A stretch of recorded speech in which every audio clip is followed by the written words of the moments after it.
وانشق البحار. Assalamualaikum warahmatullahi wabarakatuh. Bismillahirrahmanirrahim. Innal hamdalillah nahmaduhu wa nasta'inuhu wa nastaghfiruh wa na'udzu billahi min syururi anfusina wa min sayyiati a'malina may yahdihillahu fala mudhillalah wa may yudlil fala hadiyalah wa asyhadu an la ilaha illallah wahdahu la syarikalah wa asyhadu anna Muhammadan abduhu wa rasuluh amma ba'du. Ikhwani fiddin, a'azzanillahu wa iyyakum. Jamaah, sahabat-sahabatku, semoga Allah Ta'ala senantiasa merahmati kita.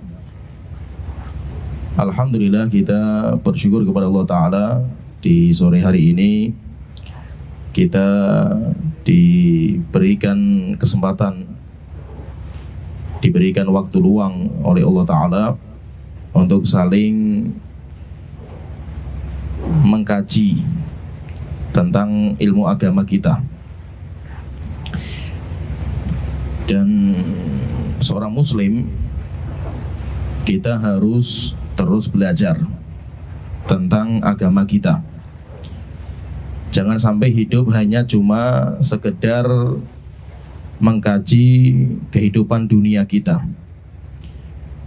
Kita beda sama orang-orang yang kafir. Kalau orang-orang kafir itu mereka, sebagaimana Allah telah firmankan dalam Al-Quran, ya'lamuna dhahiram minal hayati dunya. Orang-orang kafir itu mereka adalah orang yang paling faham tentang urusan dunia mereka.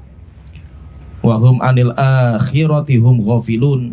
Tetapi kalau urusan akhirat mereka adalah orang-orang yang lalai. Sedangkan kita orang muslim. Kita orang muslim, target kita bukan hanya bahagia di dunia. Kita mencari kebahagiaan di dunia, tetapi yang lebih dari itu kita juga harus bahagia nanti ketika kita di hari kiamat. Karena pasti kita akan meninggal dan pasti kita nanti akan masuk di hari kiamat. Oleh karena itu doa orang-orang yang beriman, mereka berdoa, Rabbana atina fid dunya hasanah. Tuhanku, berikan kepada kami di dunia kebaikan, wa fil akhirati hasanah, dan di hari kiamat juga kebaikan, wa qina adzabannar, dan selamatkan kami dari azab neraka. Maka seorang muslim itu mereka terus mempelajari tentang ilmu agama yang itu akan dibawa sampai kita nanti masuk surga. Oleh itu Rasulullah SAW beliau memberikan perintah kepada kita semua untuk terus belajar. Untuk terus belajar, jangan sampai kita berhenti dari belajar. Rasulullah beliau bersabda, thalabul ilmi fardhatun ala kulli muslim. Belajar ilmu agama adalah kewajiban bagi seorang muslim. Kalau kita pengen bahagia dunia, itu pun kita perlu belajar skill. Tentang kerjaan kita pun kita butuh belajar. Demikian juga rupanya untuk urusan akhirat kita pun kita juga harus belajar. Tanpa ilmu kita nggak akan bisa bahagia nanti di hari kiamat. Maka kita harus belajar. Sampai kapan kita belajar? Seorang muslim itu terus belajar sampai meninggal dunia. Nah itu alhamdulillah, bersyukur kepada Allah Ta'ala ketika kita diberikan kesempatan untuk mengkaji ilmu agama. Walaupun mungkin di sini nggak setiap hari kita bisa belajar ilmu agama, tapi alhamdulillah kita diberikan kesempatan untuk mengkaji ilmu agama itu sudah luar biasa. Saudara jemaah yang dirahmati Allah Ta'ala, kalau kita lihat di Al-Quran, Nabi Muhammad SAW, beliau saja sebagai seorang Nabi, diperintahkan oleh Allah untuk meminta tambahan ilmu. Berarti menunjukkan apa? Kita itu harus merasa ilmu kita itu masih kurang, sehingga nanti kita itu terus belajar. Allah Ta'ala berfirman, waqul Rabbi zidni ilma. Wahai Muhammad, katakan dalam doa kamu, Rabbi zidni ilma. Tuhanku, tambahkan ilmu kepada saya. Setingkat Nabi Musa alaihissalam itu saja terluputkan ilmu. Sampai akhirnya Nabi Musa disuruh belajar sama Nabi Khidir.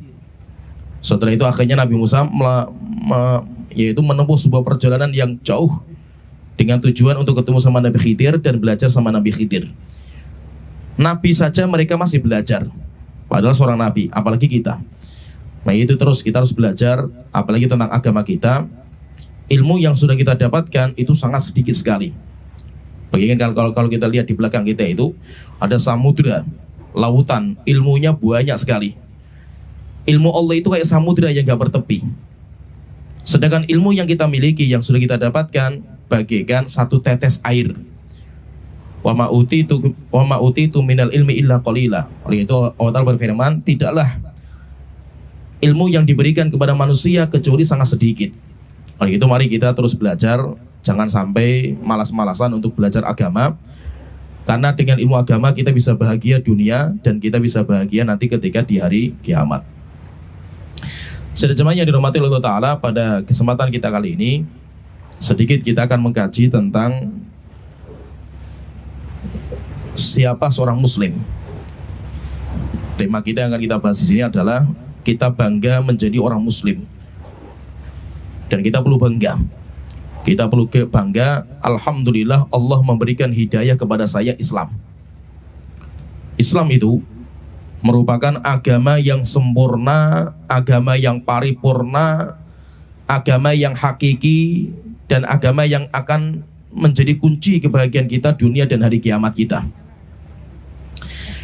Sampai para jin saja, para jin ketika mendengar Al-Quran, sampai mereka takjub dengan Al-Quran.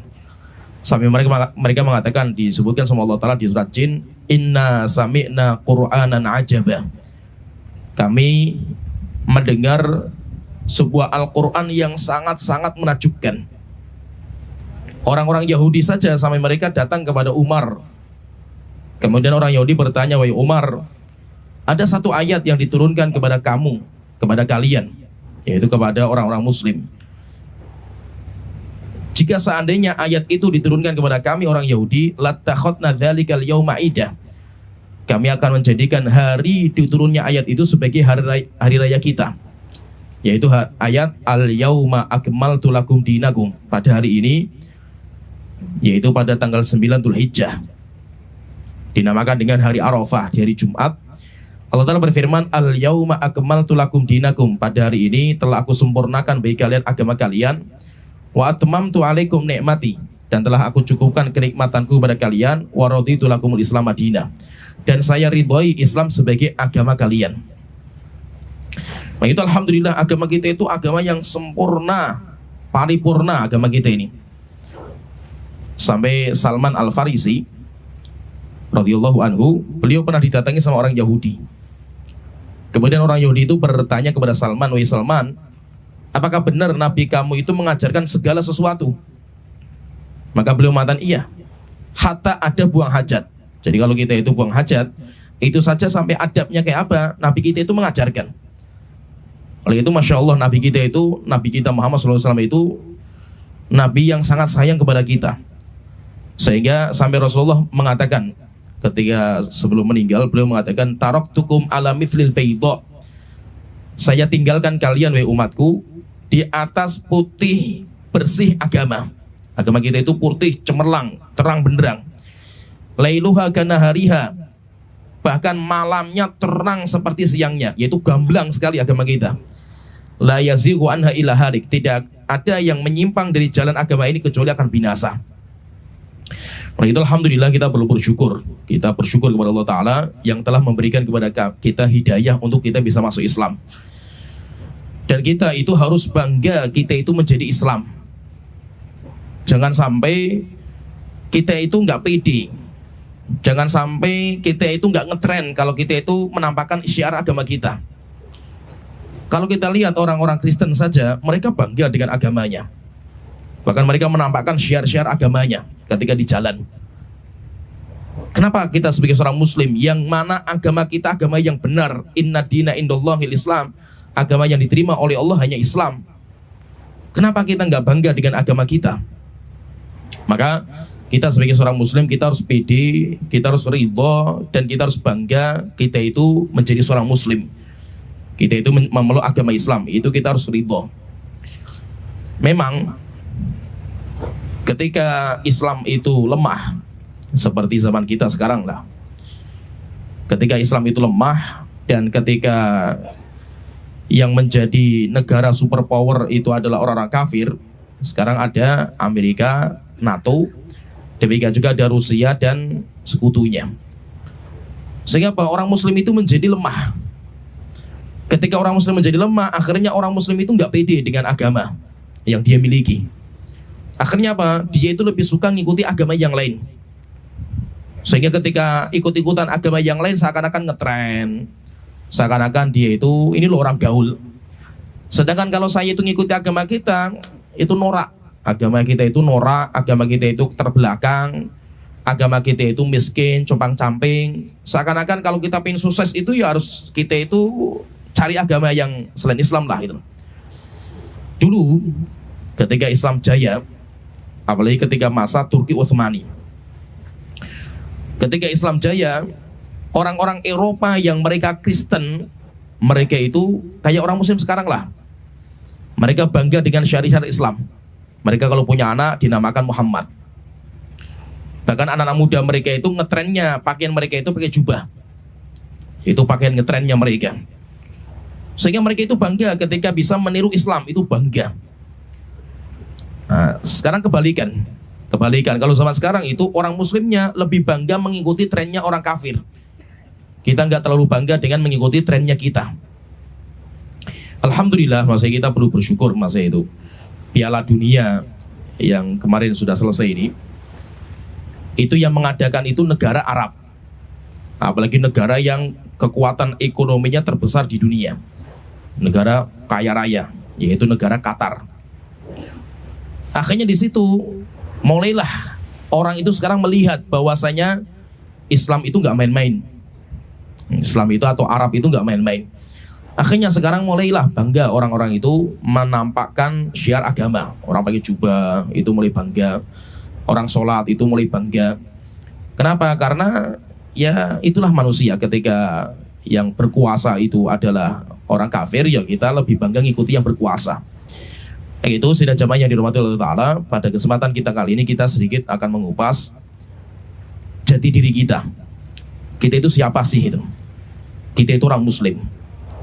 Kita itu orang Muslim. Dan siapa sih orang Muslim itu? Orang Muslim itu adalah orang yang ridho Allah sebagai Tuhan kita, dan ridho Nabi Muhammad sebagai Nabi kita, dan ridho Islam sebagai agama kita. Sehingga kita sering sekali mengatakan dalam zikir kita, sering sekali kita mengatakan raditu billahi rabban. Saya ridho Allah sebagai Tuhan saya. Wa bil islami dinan, dan saya ridho Islam sebagai agama saya. Wa bin nabiyina Muhammadin nabiyyan, dan saya ridho Nabi Muhammad sebagai nabi saya. Oleh itu seorang Muslim itu harus menampakkan keridhaan, harus menampakkan kebanggaan dan kepedean dengan agama Islam. Jangan sampai seakan-akan kalau saya menampakkan Islam itu, saya itu nggak pede saya. Kalau saya nampakkan Islam itu, saya itu nggak ngetren saya ini. Tidak, kita harus punya pendirian. Kita harus punya pendirian bahwasanya kita itu adalah orang Muslim. Dulu kalau kita perhatikan ya, sebelum datang Islam itu ada dua negara adidaya berkuasa. Namanya Romawi, dan Romawi itu agamanya Kristen. Kemudian yang kedua Persia. Kalau Persia itu agamanya Majusi. Mereka penyembah api. Sebenarnya bukan api yang mereka sembah, tetapi yang mereka sembah itu cahaya. Tapi cahaya itu munculnya dari api, akhirnya api yang menjadi simbol akan Tuhan mereka.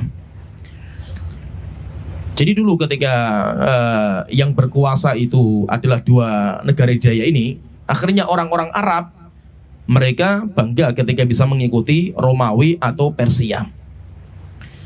Ketika datang Islam, maka Islam memberikan pencerahan. Islam itu membawa sesuatu yang baru, di mana Islam itu punya prinsip hidup. Kita punya prinsip hidup dalam beragama, yaitu Islam itu ya Islam. Islam itu Islam, tidak boleh kita campuri dengan agama yang lain. Akhirnya setelah itu Islam itu jaya. Islam itu jaya ketika apa? Ketika kita itu bisa mengikuti agama kita. Kita punya fondasi agama kita. Tetapi ketika kaum musliminnya itu bangga mengikuti agama yang lain, akhirnya Islam itu akan lemah. Kenapa Islam itu lemah? Karena kita itu kayak buih. Dan kita sudah melihat sekarang itu, kenapa kok Indonesia itu walaupun negara terbesar di dunia Islamnya, tetapi kenapa kok Islamnya itu lemah? Kita nggak bangga. Kita sebagai seorang muslim saja itu terkadang nggak pede menampakkan Islam, padahal di negeri yang mayoritas muslim gitu loh. Kemudian seakan-akan Islam itu dikambing hitamkan setiap ada masalah gitu loh. Ada radikal yang dituduh Islam, mesti setiap ada masalah Islam, yang kambing hitamnya Islam semua gitu loh. Padahal kita itu di negeri mayoritas muslim. Kita di negeri mayoritas muslim, yang menikmati hasil bumi kita bukan kita gitu loh. Jadi kita itu kayak budak di negeri kita sendiri. Nah, kenapa seperti itu? Karena Islamnya nggak pede dengan orang muslimnya nggak pede dengan Islam mereka. Kalau orang muslimnya pede dengan Islam mereka, itu Islam itu jaya, Islam itu akan kuat.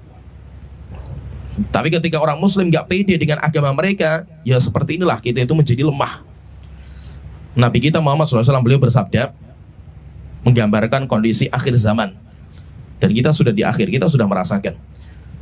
Rasulullah bersabda, yushaku antada'a alaikumul umam. Hampir-hampir.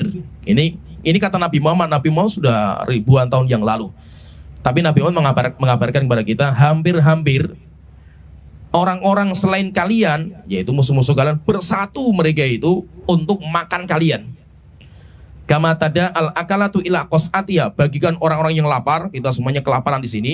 Di tengah kumpulan kita ada nampan isinya makanan yang lezat. Wah, akhirnya rebutan kita untuk makan di dalamnya. Sehingga nanti kaum muslimin itu kayak makanan. Kita itu kayak daging empuk kita ini. Ditaruh di sebuah nampan, sedangkan selain kita itu kayak makani kita gitu loh. Kita dimakan sama mereka. Sehingga kita dijajah di negeri kita sendiri dan kita merasakan. Akhirnya para sahabat bertanya, ya Rasulullah, amin qillatin nahnu yauma idzin. Kita kayak makanan yang empuk, sehingga kita itu dimakan sama musuh-musuh kita. Apakah karena kita itu sedikit jumlah kita ya Rasulullah? Maka Rasulullah mengatakan enggak. Bal antum yauma idzin katsir, bahkan jumlah kalian banyak sekali. Di Indonesia berapa jumlah muslimnya daripada agama yang lain? Tapi apa kata Rasulullah? Coba ini sebagai peringatan kepada kita. Yang membuat Islam itu lemah itu di mananya itu? Apa kata Rasulullah? Walakinnakum ghutha. Tapi banyaknya kalian itu seperti buih. Kaghusa isail, seperti buih lautan. Jadi kayak lautan kan ombaknya seperti kita rasakan, ombaknya ke kanan, ombaknya ke kiri. Di atasnya itu ada buih. Buihnya itu kemana arahnya? Ya kalau ombaknya ke kanan ikut kanan, ombaknya ke kiri ikut kiri, ikut tren lah gitu. Sehingga sekarang lagi ngetrennya apa? Ya ikut-ikutan. Kita nggak peduli. Ini dalam agama kita itu boleh nggak tren itu gitu loh. Nggak peduli, yang penting rame-rame lah gitu. Sekarang lagi trennya ini, ya kita ikut saja gitu. Itu yang membuat Islam itu lemah di akhir zaman. Walakinnakum ghutha, kata Rasulullah, kalian itu buih, kayak buih di lautan. Setelah itu nanti Allah akan mencantumkan dalam hati kalian penyakit yang membuat kalian lemah. Makanya para sahabat bertanya, ya Rasulullah, penyakit apa itu? Maka Rasulullah mengatakan al-wahan, penyakit wahan. Rasulullah ditanya, ya Rasulullah, penyakit wahan itu apa? Hubbud dunya, cinta kepada dunia, wa karahiyatul maut, dan kalian takut akan kematian. Nah, itu sudah zamannya dihormati Allah Ta'ala. Kita harus bangga, kita itu menjadi seorang muslim, dan kita harus pede. Kita harus pede dengan agama kita, dan kita harus berani menampakkan, ini loh agama saya. Dan kita nggak boleh ikut-ikutan tren, selama tren itu tidak sesuai dengan agama kita. Kecuali kalau trennya itu nggak melanggar agama kita, nggak ada masalah. Tapi kalau trennya itu melanggar agama kita, kita harus punya sikap yang tegas kita ini. Kita punya sikap, kita punya pedoman hidup dalam beragama, sehingga tidak boleh kita ikut-ikutan tren yang ada. Nah, di dekat-dekat ini, di bulan ini ada sebuah tren yang rame lah, di kita juga rame juga. Dan akhirnya kaum muslimin ikut meramaikan juga. Yaitu di bulan Desember ini, di akhir bulan Desember itu nanti ada 2 perayaan besar. Yaitu perayaan yang pertama Natalan, kemudian yang kedua apa? Tanggal 1 Januari yang dinamakan dengan perayaan Tahun Baru.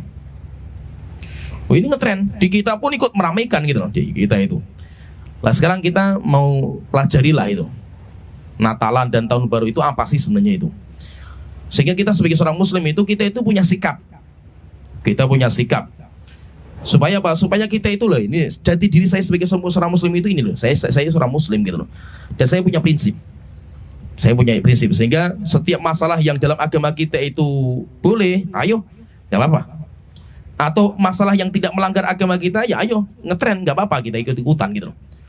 Tapi ketika rupanya masalah ini kita dalam agama kita nggak boleh, maaf, masalah ini saya punya sikap.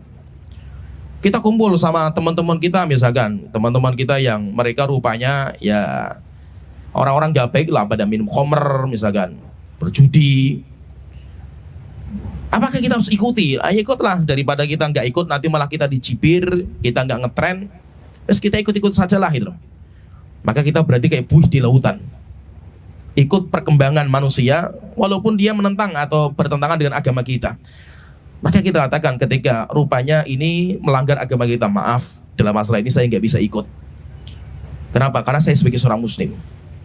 Nah, kita harus berani mengatakan seperti itu, saya di sini nggak bisa ikut. Kenapa? Karena saya itu seorang muslim dan ini nggak boleh dalam agama kita. Maka itu pembahasan kita ini, kita menyikapi tentang akhir tahun ini dan awal tahun. Bagaimana sih Islam itu menyikapi supaya kita itu punya prinsip dan kita berani untuk memegang prinsip hidup kita. Dulu, ini sebagai cerita dulu ya, ada Persia dan ada Romawi yang tadi saya sebutkan. Persia negara didaya, tapi agamanya Majusi, penyembah api. Sedangkan Romawi negara didaya juga, tapi dia itu Kristen, menjadikan Nabi Isa sebagai anak Tuhan. Persia itu punya negara, di Persia zaman dulu punya 2 hari raya mereka. Jadi hari yang sangat mereka rayakan itu ada 2. Yang pertama namanya Nairuz, kemudian yang kedua namanya Mahrojan.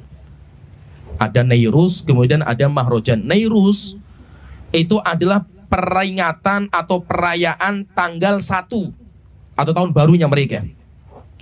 Jadi mereka punya tahun baru. Di Persia, tahun baru itu namanya Nairuz. Kemudian nanti setelah 6 bulan, jadi pertengahan tahun, itu nanti ada lagi perayaan lagi. Jadi mereka memerayakan itu setahun itu 2 kali, awal tahun dan pertengahan tahun. Kalau pertengahan tahun itu dinamakan dengan Mahrojan. Karena Arab, zaman dulu itu Arab, Madinah itu dekat sama Persia daripada Romawi. Kalau sama Romawi jauh sekali kan. Persia kan Iran. Persia itu pusatnya di Iran. Sehingga Persia lebih dekat kepada negeri Arab daripada Romawi. Romawi kan jauh sekali di Eropa sana. Jauh sekali kalau dari negeri Arab. Maka itu orang-orang Arab mereka lebih ngikuti Persia daripada Romawi. Akhirnya Rasulullah ketika hijrah ke Madinah,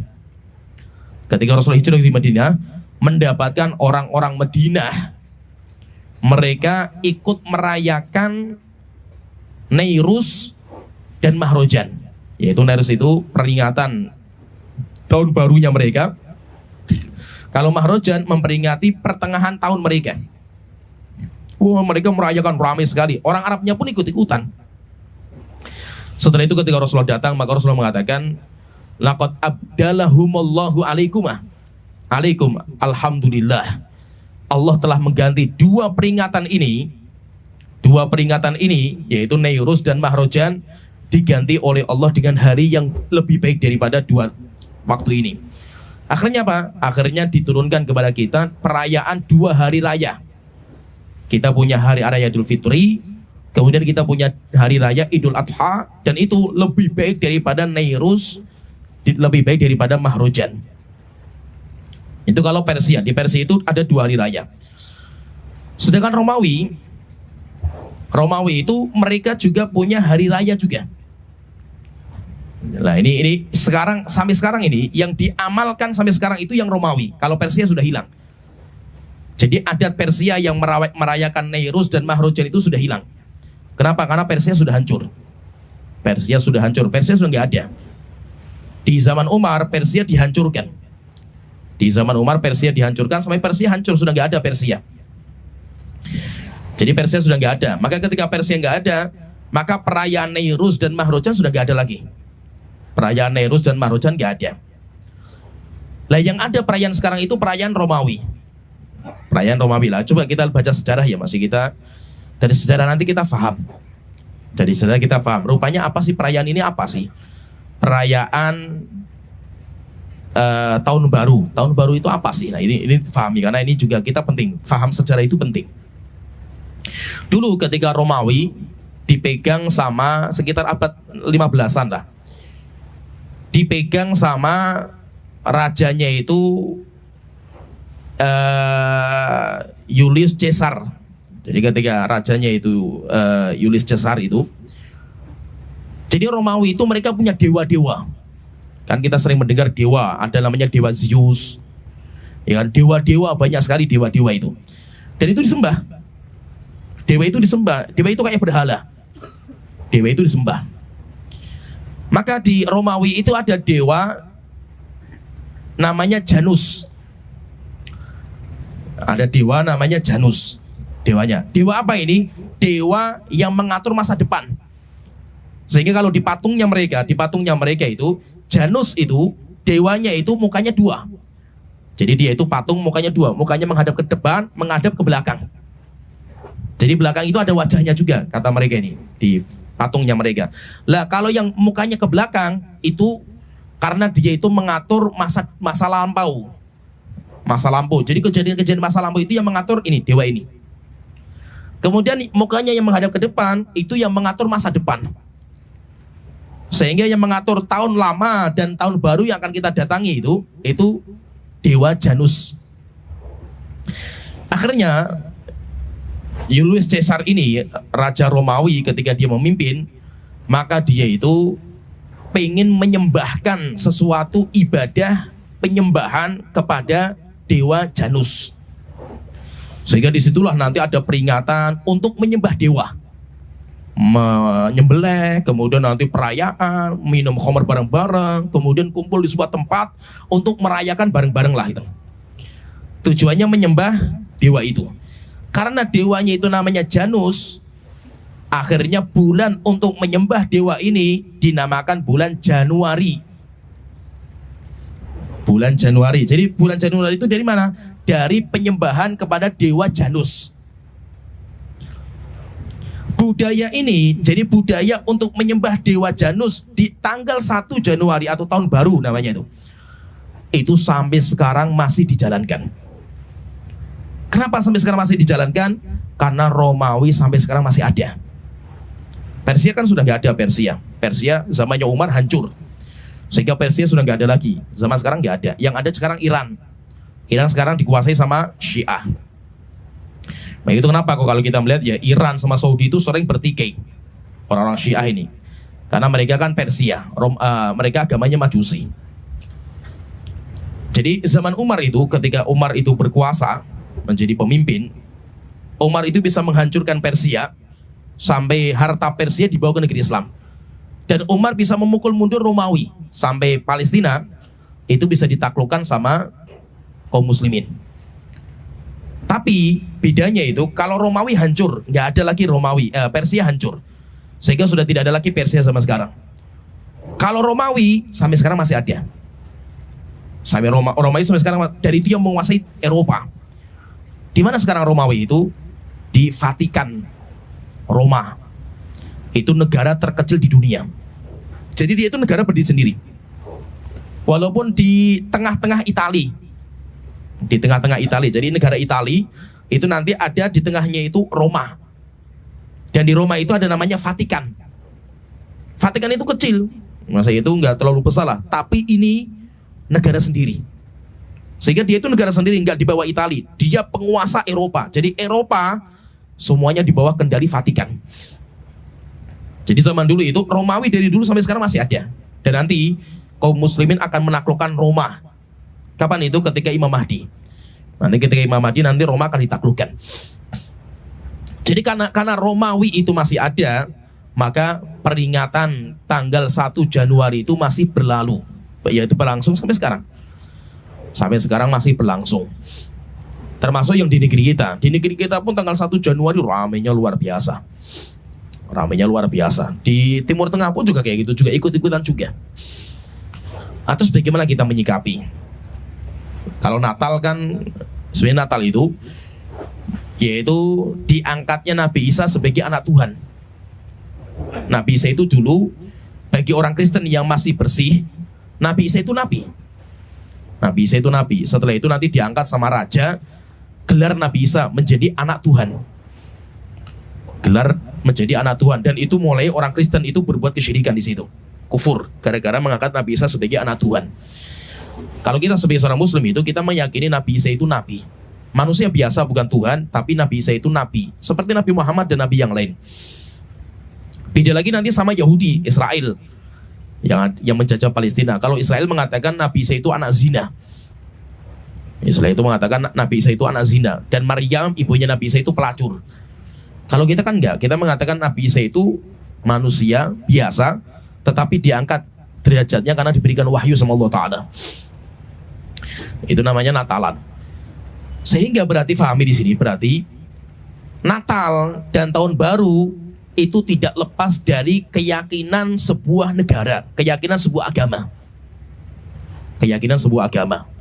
Nah sekarang pertanyaan di sini, bagaimana sikap seorang Muslim terhadap perayaan agama tertentu? Di mana ada sebuah agama, dia memiliki perayaan hari rayanya mereka. Ada hari raya Waisak misalkan, atau hari raya Nyepi, atau hari raya, dan yang lainnya lah dari agama-agama yang ada gitu. Bagaimana sih sikap seorang Muslim, sikap Islam menyikapi masalah seperti ini?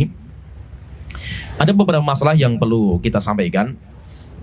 Maksudnya dari sini nanti biar tergambar, kita itu tergambar, ya minimal kita itu tahu hukumnya itu seperti ini. Walaupun mungkin dalam masalah amalan mungkin kita memang perlu keberanian untuk mengamalkan. Cuma yang penting itu apa, kita tahu dulu ilmunya itu, oh ilmunya rupanya seperti ini. Setelah itu nanti masalah amalnya kita butuh keberanian. Kalau kita nggak berani, kita berdoa sama Allah Ta'ala supaya kita diberikan keberanian untuk bersikap. Bagaimana kita menyikapi tentang perayaan seperti ini, perayaan Natal, perayaan Tahun Baru, terus ya dan yang lainnya lah dari agama-agama yang di Indonesia. Sikap yang pertama, bagaimana kita menyikapi? Yang pertama, kita harus toleransi. Kita harus toleransi terhadap perayaan agama-agama itu. Dan alhamdulillah orang Muslim itu adalah orang yang paling toleransi kita ini. Kita tidak membubarkan perayaan itu, dan kita juga tidak memaksa mereka untuk mengikuti agama kita. Kalau enggak kita bunuh misalkan, kita bom, enggak. Sehingga dalam agama kita itu bom-boman yang ada itu hukumnya haram dan tidak dibolehkan. Apalagi sampai yang dibom itu gereja, itu hukumnya lebih tidak dibolehkan lagi dalam agama kita. Nabi Muhammad itu membuat sebuah undang-undang ketika berperang.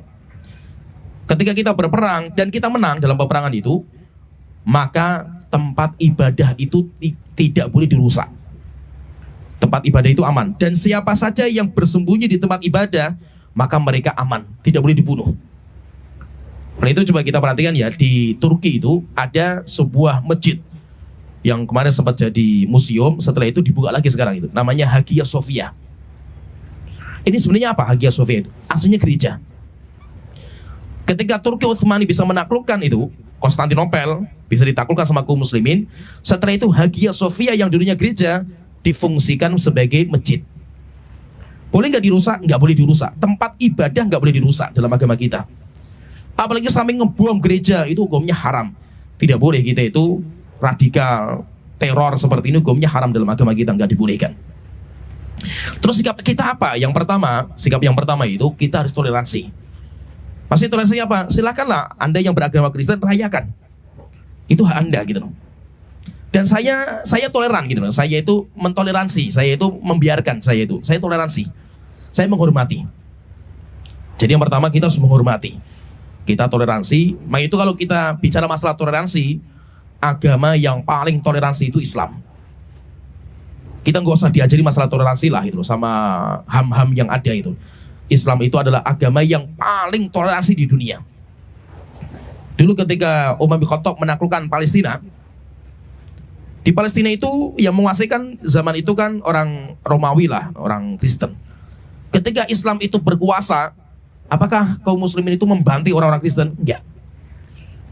Umar bin Khattab membuat sebuah peraturan, dan peraturan ditempel sampai dikenal peraturannya namanya Al-Uhdah Al-Umariyah, perjanjian Umar. Apa di antara poinnya itu? Siapa saja yang punya agama tinggal di Palestina berhak menjalankan agama masing-masing dan tidak boleh diganggu. Islam itu nggak pernah mengenal pembantaian kita ini. Yang ada di pembantaian, Islam membantai itu cuma di media sosial. Karena media itu punyanya musuh-musuh Islam untuk mencerminkan bahwa Islam itu jahat. Itu kan kerjanya media gitu. Subhanallah ya, ini kalau kita lihat sejarah ya. Kaum muslimin menaklukkan Palestina, setelah itu berjalan waktu, setelah itu perang lagi. Ketika perang, kaum muslimin kalah dengan perang salib. Akhirnya setelah itu diambil alih lagi sama orang Kristen. Ketika orang Kristen memimpin Palestina, apa yang mereka kerjakan? Pembantaian habis-habisan. Sampai Palestina waktu itu banjir darah. Bayangkan, kaum muslimin dibantai habis-habisan di sana itu. Setelah itu datang lagi pemimpin Islam namanya Salahuddin Al-Ayyubi. Mungkin sudah sering dengar namanya Salahuddin Al-Ayyubi. Sampai dia bisa mengambil lagi. Bisa mengambil lagi itu. Ketika bisa mengambil lagi Palestina, beliau itu pengen balas dendam. Yaitu orang-orang Kristen pengen dibantai sama beliau. Tapi akhirnya minta fatwa dari para ulama. Ulama semuanya berfatwa tidak boleh kita balas dendam. Terus bagaimana? Mereka harus kita jaga. Akhirnya apa? Kaum muslimin menjaga mereka. Makanya itu Islam itu paling toleransi. Kita nggak usah diajari masalah toleransi lah itu. Kan? Di mana-mana yang dibantai kan kaum muslimin gitu loh. Di Myanmar yang dibantai kaum muslimin. HAM diem. Hak asasi manusia mana yang bicara itu? Ketika yang menjadi korban kaum muslimin semuanya diem gitu. Di Palestina sampai sekarang dibantai kaum muslimin di sana sama orang-orang Israel. Mana HAM-nya pada bicara kemana gitu? Irak sana dibantai habis di sana sama orang Amerika. Mana HAM yang bicara? Ya. Ketika yang menjadi korban kaum muslimin, media semuanya diam. Tapi ketika terjadi perbuatan onar yang berbuat orang muslim, media luar biasa bicaranya kan itu. Seakan-akan Islam itu mengajarkan teror, mengajarkan pembantaian dan yang lainnya. Dari dulu kita dicekoki seperti ini. Akhirnya apa? Orang muslim itu takut dengan agamanya gitu. Saya kalau mengamalkan Islam, nanti saya dicap teroris saya seperti inilah. Akhirnya orang ketakutan. Ya. Akhirnya zaman sekarang ini karena termakan dengan media, orang tua itu lebih takut ketika anaknya jenggotan daripada anaknya minum khamr. Terus mending anak saya jadi orang preman, jalanan daripada anak saya itu ngaji di masjid. Kenapa? Karena media.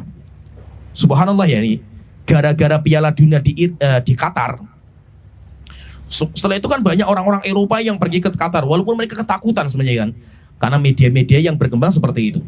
Subhanallah itu ketika mereka di Qatar, mereka melihat ini loh orang Arab, orang Islam itu.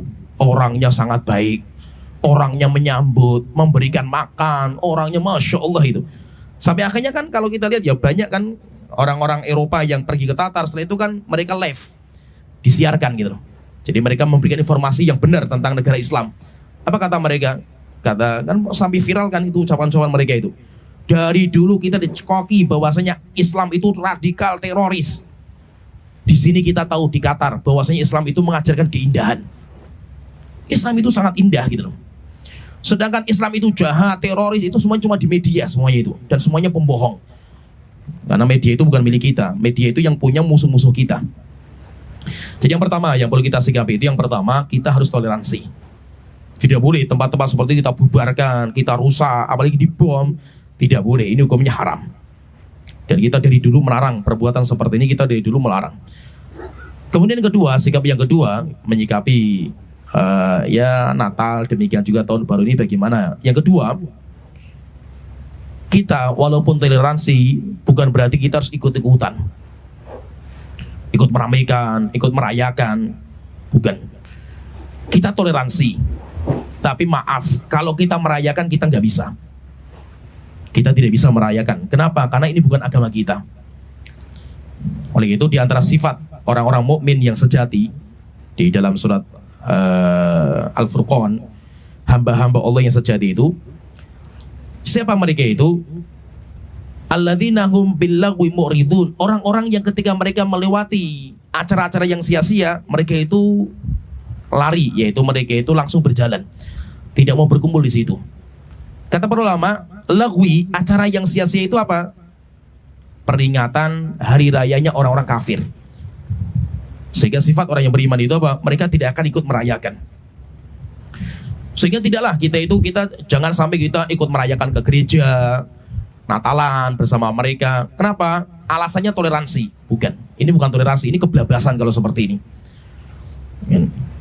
Demikian juga kita menjaga gereja mereka. Sudah ada polisi yang menjaga, ngapain kita ikut menjaga kan gitu. Yang penting kan kita nggak mengganggu mereka, kita nggak ganggu gereja, kita nggak ganggu mereka. Tapi urusan menjaga, biarkan polisi yang menjaga. Sudah ada pemerintah kan yang akan menjaga kan gitu. Tapi kalau kita dipaksa untuk mendatangi mereka dan kita meramaikan perayaan mereka, kita nggak bisa, karena ini agama kita. Agama kita menganjurkan seperti itu. Sehingga kita tidak boleh merayakan ibadah mereka. Ada sebuah cerita, ini sebagai pelajaran kita ya, bagaimana sikapnya Nabi Muhammad, tegas Rasulullah itu. Rasulullah itu pernah ketika ya sama orang kafir Quraisy lah, ribut terus kan gitu. Sampai akhirnya terjadi negosiasi, batal terus, jadi gagal terus negosiasinya. Terakhir, orang-orang kafir Quraisy itu datang ke Nabi Muhammad, negosiasi terakhir ini. Sudah putus asa lah mereka itu. Akhirnya mereka datang ke Nabi Muhammad, mengatakan Nabi Muhammad, sudah gini sajalah, daripada kita ribut terus, kita menyembah berhala. Dan kamu mengatakan penyembah berhala syirik. Kita juga gak terima, Muhammad. Terus daripada kita ribut, gini sajalah Muhammad, kita sepakati, kita negosiasi bersama. Gimana kalau seandainya tahun ini setahun full Tuhan kita buang, Lata, Uzza, Manat kita singkirkan. Setelah itu kita bareng-bareng menyembah Tuhan kamu Muhammad. Tapi tahun depannya kamu harus ikut kita nyembah Tuhan kita. Ya sudahlah, kita fair-fairan sajalah, kita kerjasama sajalah daripada ribut terus. Apa sikapnya Rasulullah terhadap masalah ini? Maka beliau tidak menjawab, tapi Allah yang menjawab dalam surat Al-Kafirun. Qul ya ayyuhal kafirun, katakan wahai Muhammad, wahai orang-orang kafir, la a'budu ma ta'budun, aku tidak akan menyembah apa yang kalian sembah. Ya kan? Ini jelas. Aku tidak akan menyembah apa yang kalian sembah, dan kalian juga tidak akan menyembah apa yang saya sembah. Wala ana abidu ma'abattum, saya juga tidak akan menjadi penyembah apa yang kalian sembah. Wala antum abiduna ma'abud, kalian juga tidak akan menyembah apa yang saya sembah. Lakum dinukum waliyadin, kalian punya agama, saya punya agama. Maksudnya di sini coba kita lihat ya, fahami. Dalam ayat surat Al-Kafirun, insya Allah kita hafal semua lah itu. Qul ya ayyuhal kafirun, jelas Rasulullah menjuluki mereka sebagai orang kafir. Maka kita nggak usah takut dibilangi nggak toleransi ketika kita menjuluki mereka dengan orang kafir. Mereka itu orang kafir versi agama kita. Orang yang tidak beragama Islam ya kita juluki kafir.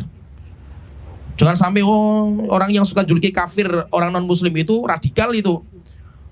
Kalau radikal lah, terus Al-Quran radikal semua isinya kan itu. Nabi Muhammad juga radikal semua isinya, sabdanya beliau. Kita menjuluki orang yang tidak beragama dengan agama kita, ya orang kafir. Kata mereka, jangan juluki orang kafir sih gitu. Keras sekali julukannya itu. Terus apa gitu? Diganti saja dengan non muslim. Nah, terus bacanya gimana? Qul ya ayyuhan non muslim, nggak bisa gitu. Sudah qul ya ayyuhal kafirun, ya al kafirun, mereka orang kafir kan gitu. Nah, di sini ada dua. La a'budu ma ta'budun, aku tidak akan menyembah apa yang kalian sembah. Wala ana abidu ma abatum, dan saya tidak akan menjadi penyembah apa yang kalian sembah. Jadi kita berlepas diri dari orang kafir itu dari dua. Yang pertama, kita berlepas diri dari Tuhannya mereka, sehingga kita tidak mungkin menyembah Tuhannya mereka. Yang kedua, kita juga berlepas diri dari tata cara ibadahnya mereka. Kita nggak ikut-ikutan dengan tata cara ibadah mereka. Kita punya cara sendirilah nyembah Tuhan kita. Nah itu Rasulullah itu paling benci mengikuti ritual ibadahnya orang kafir. Beliau itu berjuang untuk menyelisih, tidak mau mengikuti. Kenapa? Karena kita itu beda sama orang kafir. Pernah suatu ketika ya cerita, Nabi Muhammad itu selesai bangun masjid, namanya Masjid Nabawi. Setelah itu para sahabat disuruh kumpul, rapat, bagaimana cara ngundang orang ke masjid ketika mau sholat berjamaah. Gimana cara manggil orang, ayo sholat, ke masjid, sudah mau sholat jamaah. Ini caranya gimana? Akhirnya ada seorang sahabat punya pendapat, ya Rasulullah, gimana kalau kita trompet saja, trompet ditiup. Rasulullah mengatakan jangan, itu kebiasaan orang Kristen. Ada pendapat, ya Rasulullah, gimana kalau gendang dipukul, dung, dung, berarti masuk waktu sholat ini. Jangan, itu kebiasaan orang Yahudi. Setelah itu dia mengatakan, ya Rasulullah, gimana kalau api dinyalakan sehingga obor nyala, berarti sudah masuk waktu sholat. Jangan, itu kebiasaan orang-orang Majusi. Akhirnya Rasulullah ditanya, lah terus gimana caranya ya Rasulullah? Rasulullah pun juga belum tahu karena belum mendapatkan wahyu. Akhirnya sampai selesai rapat, belum ada kesepakatan cara manggil orang sholat itu kayak apa. Subhanallah, tiba-tiba ada seorang sahabat namanya Abdullah bin Zaid. Malam harinya bermimpi. Dia bermimpi, jadi sampai berhari-hari loh itu. Setelah masjid dibikin, sampai manggil orang sholat itu kayak apa? Sampai berhari-hari itu. Belum ada jawaban, belum ada wahyu dari Allah Ta'ala. Tiba-tiba Abdullah bin Zaid itu mimpi, dia itu mau pergi ke pasar dalam mimpinya. Kemudian dicegat sama malaikat. Ditanya, wahai Zaid, Ibnu Zaid, kamu kemana? Saya mau ke pasar. Mau apa? Saya mau beli trompet. Untuk apa? Untuk manggil orang sholat. Jangan. Itu kebiasaan orang Kristen. Terus saya mau beli gendang saja untuk menabuh ketika masuk waktu sholat. Jangan, itu orang Yahudi. Saya mau beli api saja, saya nyalakan nanti. Jangan, itu kebiasaan orang Majusi. Akhirnya Abdullah bin Zaid itu bertanya sama malaikat. Terus saya ngomong apa? Untuk manggil orang, ayo sholat kan nggak mungkin. Sholat, ayo kan nggak gitu. Akhirnya diajari sama malaikat. Kalau kamu pengen manggil orang sholat, katakan Allahu Akbar, Allahu Akbar, Allahu Akbar, Allahu Akbar, sampai azan selesai. Bangun dari tidur, langsung menuju Rasulullah ini, Abdullah bin Zaid. Mengatakan, ya Rasulullah, tadi malam saya bermimpi seperti ini. Rasulullah mengatakan, mimpi kamu itu benar. Tolong, kalimat-kalimat azan tadi yang sudah kamu miliki, yang sudah kamu hafal dalam mimpi itu, ajarkan kepada Bilal. Kenapa kok Bilal yang azan, bukan Abdullah bin Zaid? Kata Rasulullah, karena Bilal itu anda minka seutan. Suaranya lebih lantang daripada kamu. Akhirnya setelah itu Bilal naik ke atas loteng, azan pertama kali dalam Islam. Bilal itu. Setelah azan, Umar bin Khattab kaget. Langsung dia keluar. Ya Rasulullah, saya juga mimpi seperti ini. Cuma saya nggak menyampaikan gitu kepada engkau. Maka Rasulullah mengatakan, kenapa enggak kamu sampaikan? Mimpi orang Muslim itu benar gitu. Akhirnya setelah itu kita punya cara sendiri untuk memanggil azan. Dengan cara apa? Dengan cara kita itu azan. Nggak usah pakai trompet, nggak usah pakai gendang, nggak usah pakai api, karena kita punya cara sendiri. Jadi kita itu jangan sampai ikut-ikutan lah agama yang lain. Biarkanlah kita toleransi. Silakanlah anda itu ibadah sesuai dengan keyakinan anda masing-masing. Saya kalau dipaksa untuk ikut, saya nggak bisa. Maaf, dalam masalah ini saya punya prinsip. Saya nggak bisa ikut-ikutan.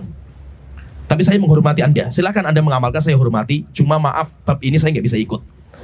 Jadi kita punya prinsip gitu. Ini yang kedua. Jadi yang kedua, kita tidak boleh mengikuti acara itu.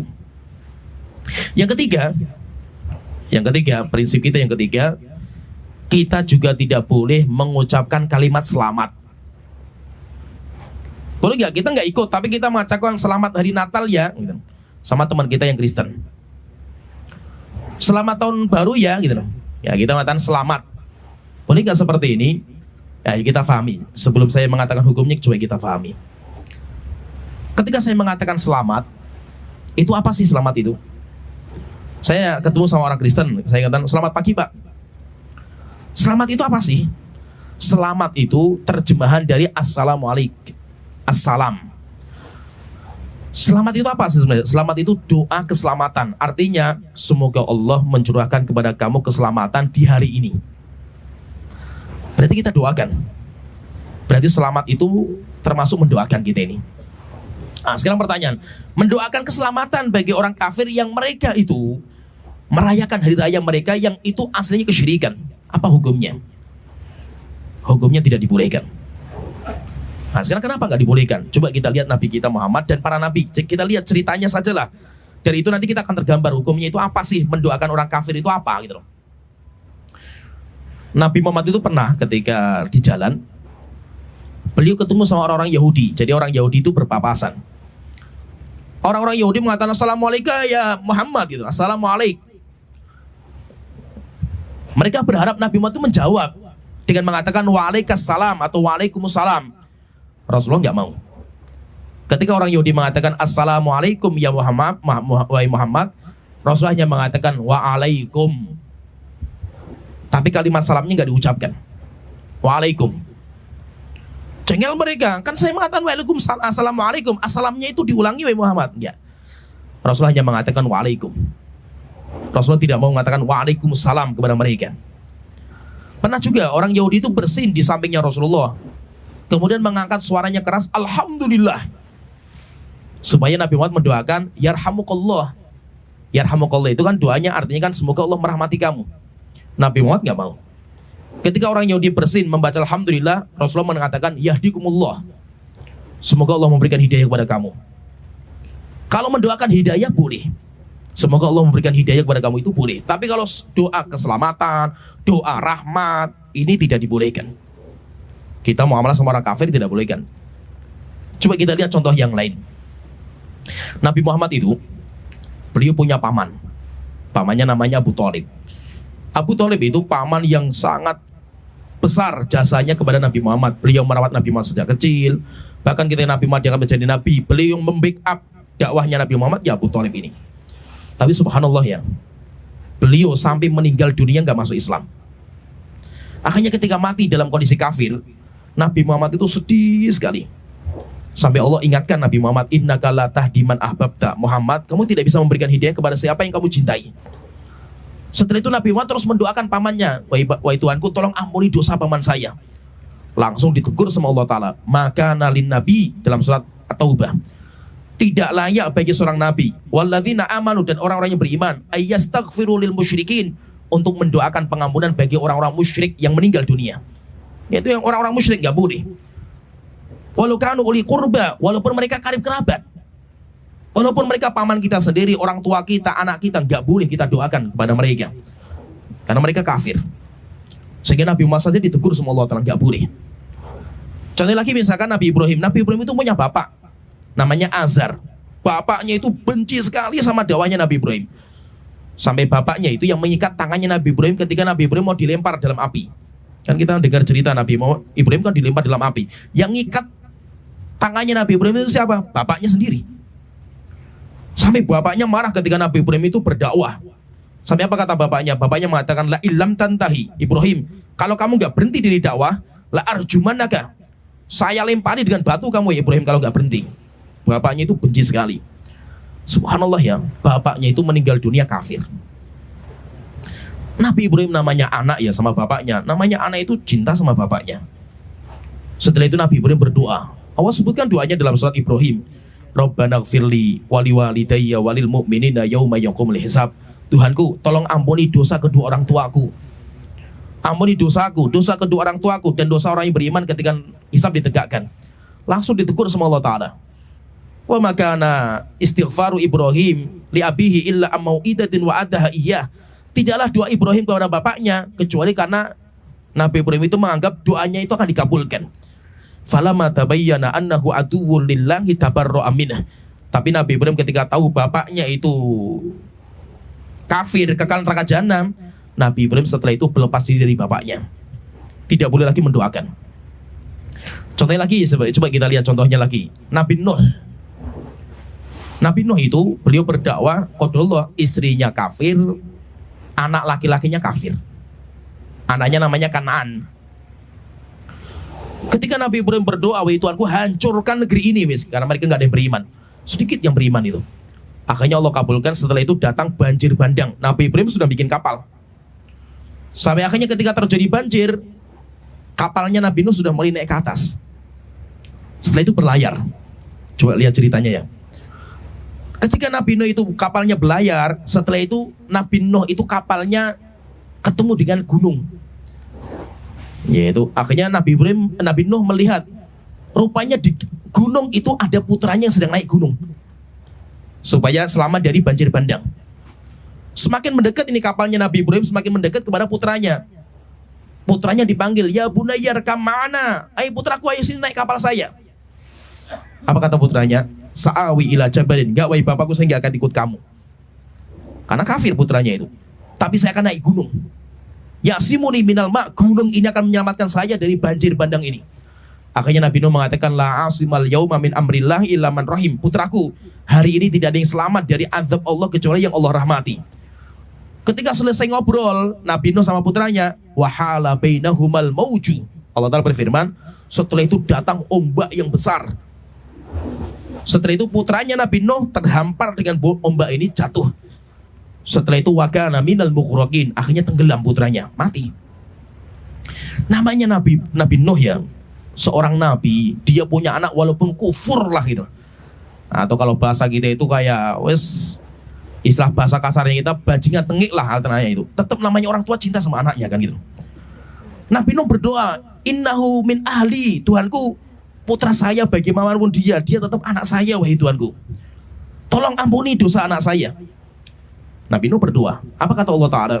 Innahu laysa min ahlik. Nuh, ingat, dia sudah bukan anak kamu lagi. Wala tas'alni ma laysa laka bi ilm. Setelah ini, wahai Nuh, kamu jangan minta saya, berdoa kepada saya apa-apa yang kamu gak punya ilmunya.